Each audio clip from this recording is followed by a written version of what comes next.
Welcome back to another outdoor switch to Linux. I want to talk a little bit more about the age stuff going on inside of the Linux distributions. And what I was going to do today is I was going to pull up all the different discussions being had and discuss them.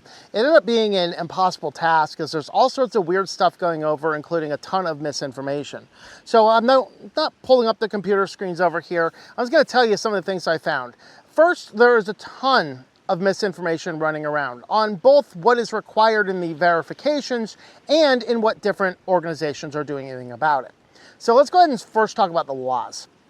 The first factor is, and I haven't talked about it specifically much, there is a law in Brazil which is rolling out effectiveness in March 17th, which is basically a full-fledged utopia. You know, everybody operating inside of Brazil has to have full age verification, and it has to be able to connect this to the software, and the software can't show on anything that's not the proper age. It's kind of crazy and nightmarish, and like a lot of things that Brazil does, it's probably, I don't know what's going to happen. Most likely people just kind of pull out of there, but who knows. Now, the California bill and the Colorado bill, which we have previously discussed, this is an age attestation bill. This is up to the parents or whoever sets up the operating system has to input an age and have a means for any developer of software to grab that age and do whatever is needed with that age. Now, the problem we have here is that it is completely unenforceable. It completely violates every way computers work. I mean, what does this mean? If I go into a terminal to install FFmpeg, it has to decide if it's going to install or not based on the age of the user account setting it up, which usually installation of software is dependent not on the user account, it's typically dependent on the administrator account, which in a family plan computer system is a completely different thing. But it's still up to the parent to decide whom to use. And then what happens to here is you just have to have the signal which is passed around. So if a child sees something they shouldn't see, it's the parent is the one who set it up, so they're the one technically on the hook. It gives companies an out. Now, there are other bills like the Texas bill, and actually a very recently introduced New York bill is an age verification bill. What this means is that not only does the set up user account have to attest what the age is, it also has to verify what that age is using some, quote, commercially acceptable means of age verification, which means you're handing over identity documents, credit cards, facial scans, biometrics, or things like that, which is infinitely worse than the California and Colorado bills. So we have those going on. So we have age attestation and we have age verification. These are two factors to keep in mind. Now, the next thing we have to look at is what information is out online. There has been rumors going around that Ubuntu is going to implement this. Okay, that is false information. Stop reporting that, stop spreading that around. What that is there are discussion groups and forums, like Linux Mint has a forum. Any user with a registered account can create a topic. Ubuntu has something similar, and a person using Ubuntu created a topic to discuss the principle. That is not Ubuntu officially planning to implement age verification or attestation. Canonical did release an official statement, and in that statement they say, yes, we are aware of this topic discussion, we're watching the topic of discussion. As far as Ubuntu, we do not know how or even if we are going to implement anything based on the California law. So that is Ubuntu's. I have heard also Linux Mint and Cubes. I did not look into the Linux Mint thing. It's most likely, I hadn't seen anything on the blog, by the way. I did look at the recent blog post. That's typically where Clem puts out official information. There's nothing on the latest post about that. However, there may be something in the forums, which I did not look at the Linux Mint forums. Now, there is actually a couple of discussions on the Cubes, of which the Cubes developers have chimed in a little bit. Again, what Cubes is looking at saying is, hey, we're not even a distro, we're a hypervisor. So we may not even apply at all, and it's going to be dependent on whatever Cubes you install. If you're installing Debian or Fedora, we're going to let them decide what they do, and we don't care.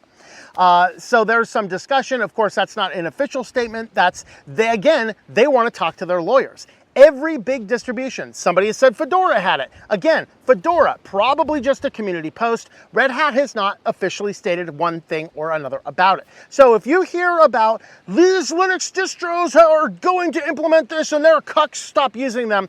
Okay, these are the only two distros I know that have made an official statement. The only ones I know about. Number one, Midnight BSD. They are changing, this is not Linux, of course, BSD, but Midnight BSD is changing their terms of service applicable January 1st, 2027, when the California bill comes in, to say you're not allowed to use this in the state of California. Now, what happens if you use it in the state of California? I promise you, Midnight BSD doesn't care. He's just saying you can't do it. So if they try and sue him, say, but you can't use it in California.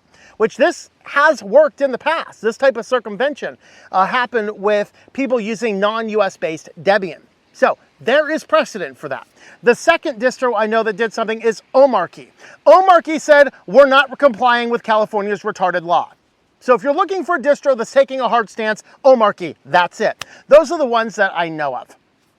Now, I'm going to get to the main topic of this video. This may be controversial, and I promise you I do not like government regulation, but I'm going to propose something to solve all of this nonsense worldwide, at least United States-wide. Instead of sitting here trying to figure out how to retroactively break every type of computer system and device for a nonsensical system that has no possible means of working or verifying, I have a brilliant idea for any of you politicians out there. Are you ready? Let's amend the parenting laws. You know what I mean? Let me explain. And first, let me tell you this. You might be like, well, this guy doesn't have kids. What does he know? I'm going to give you a little bit of a pedigree. I have worked with children most of my life. From college, I did a lot of babysitting through high school. I was the oldest kid, one of the oldest kids on our neighborhood of young children. I babysat a lot of kids. I worked in a planetarium doing tour guides through K through 5th grade. I did hundreds of tour guides with elementary age children through museums. I have worked in church-wise. I've done Sunday schools, children's churches, which is a view I no longer hold after 1 year of doing that. I've done vacation Bible schools. I've done about 25 or so weeks of kids camp with all roles, from basic administration all the way down to working with the kids directly in the cabins. Okay, I know what kids talk about. I've done mentoring, both private and official community-based mentoring programs. I have a tremendous knowledge of kids, and I have worked with hundreds of kids and their families over the years. I have seen amazingly good kids that come from tremendously good backgrounds that have walked on to live highly successful lives, and I have worked with some train wrecks with kids that have landed in jail cells. I have worked with the entire spectrum in between. With that backdrop, I'm going to tell you what we need to do on a federal level, which will solve all of this state nonsense, all this age verification. Let's amend the parenting laws. Let me explain why. It is illegal in most states, to leave your child home alone under the age of 12. Now, some states that's 10, some states that's actually 15. California was doing something really ridiculous like 16 at one point in time. I don't know if that one actually passed. But most states have an age that you're not allowed to leave your children home alone. Now, does that mean people don't? Nah, some kids are much more mature, and you can leave them at home for a quick trip to the grocery store. Some of them need supervision way beyond that age, okay? But there are laws about this. You cannot starve your child. If you are starving your child and they have malnourishment, you are going to be prosecuted for neglect of a child. Okay, you can obviously engage in CSAM type behavior with your children, rightly so. You should, I like Florida's law, and I think, was it Louisiana? One other state recently added it, the death penalty for kitty diddling. Epstein Island effects, they go, you get sent to hell. You get a quick trip to hell, courtesy of the state. And so you have those. There are a ton of different parenting laws, okay? We are in a digital age. We are in a digital world. It is about time we update our parenting laws for the digital age. And it would be some form of digital neglect. What this effectively says is, hey, if you have children, you have to be conscious about what they are doing, okay? A child is not going to go to the store and buy a smartphone. Now, maybe a 16-year-old might, fine. But A young child is not going to go buy an iPad. They're not going to buy a tablet. They're not going to buy a smartphone. That is bought by the parent and given to them. Now, some parents follow the pre-existing parental controls. Some parents don't want to be bothered and set the devices up. I think of one kid who wouldn't mind telling you this story. Parents got him an iPod. I set the iPod up for him and I set it up without any internet access. He could play some games. We downloaded a few apps for him. He could play some games. He could listen to music. He could do those types of things. Well, sometime after I set it up, you know, his mom or something got sick of him going, said, I need this game, I need this game. His mom's just like, and gives him internet. And then he started using it to watch a bunch of bad material on the internet at a very young age of right around maturity. And he told me later on, as I was working with him later on, he said, you know, the best thing ever is that you set it up without, and the worst thing ever is my mom turned the internet on. Okay.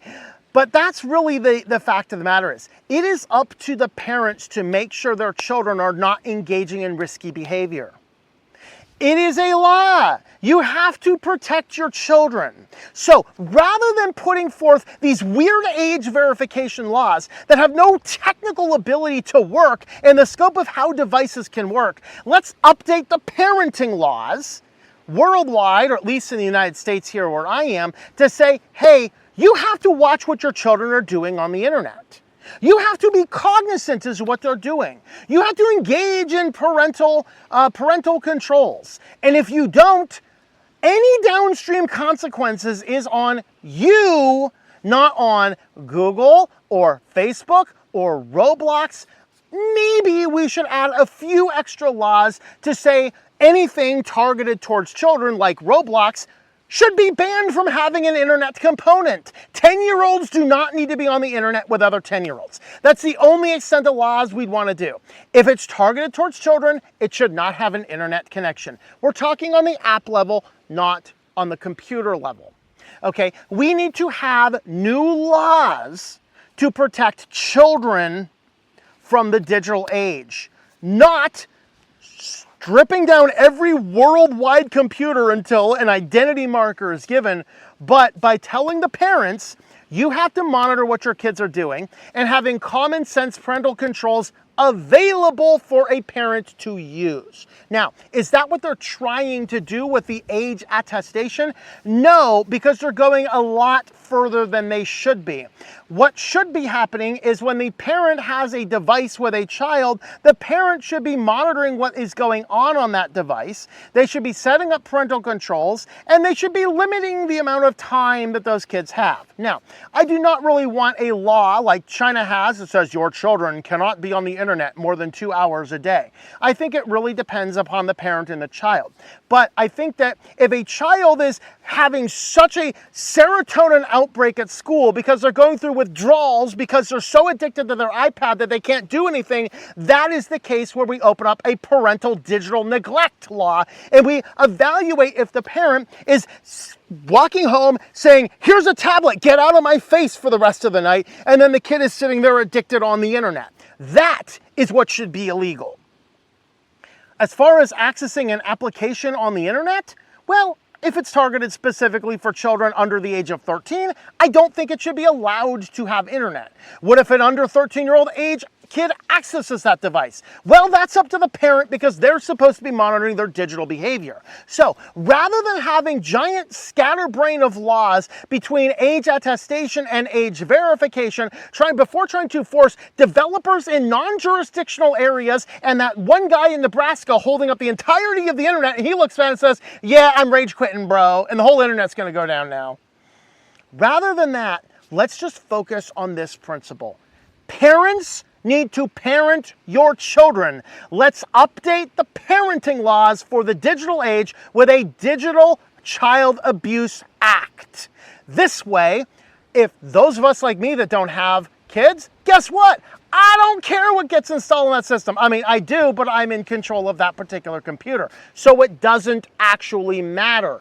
I'm not over here being like, the child's going to access stuff on here. If a child's accessing stuff on my computer, he's breaking the law somehow, okay? Of course, I might have given him access, but I'm not going to. It's my computer. But the fact of the matter is, I also take some solid stances as to what can and cannot get on the system by utilizing a series of ad blocks. That maybe brings us to another point. Maybe the only laws mandated should be mandated not towards the software developers, but towards the hardware developers. You need to let parents access the devices that they have, period. Access the devices that they have.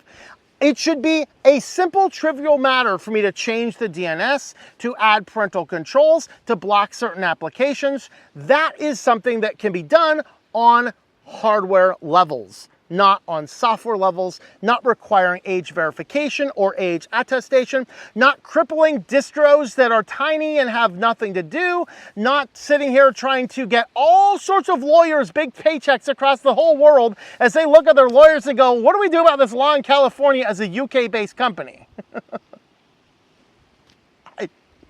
I don't know, man.